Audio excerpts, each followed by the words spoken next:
రేవంత్ రెడ్డి పరిపాలన ఎట్లా ఉందమ్మా? మంచిగా ఉంది సార్. మహిళలకు ప్రాధాన్యత ఇస్తుందా? చాలా చాలా ఇస్తుండు. మాకే మహిళా సంఘాలకు రుణాలు ఇస్తుండు. ఇంకా ముందు ముందు ఇంకా మాకు వడ్డీ లేని రుణాలు చాలా రావాలి. ఉచిత బస్ ప్రయాణం ఎట్లా ఉందమ్మా? మంచిగా నెలకు ఎంత మిగులుతుంది దానివల్ల మీకు? ఎంత అంటే మాకా సార్ మాకు అప్పుడప్పుడు వెళ్తాము.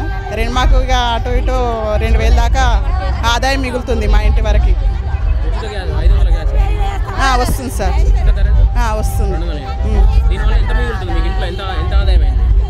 మాకు 1000 రూపాయల దాకా మిగులుతుంది నెలకు. ఉచిత బస్సు వద్దు అంటారు, దాన్ని ఎట్లా చూస్తారమ్మా? మహిళలకు ఉచిత బస్సు వద్దు అంటారు. ఉండాలి సార్, కావాలి. ఇంకా రేవంత్ రెడ్డి ఏం చేస్తే బాగుంటుంది మహిళల కోసం? ఇంకా చేయాలి సార్.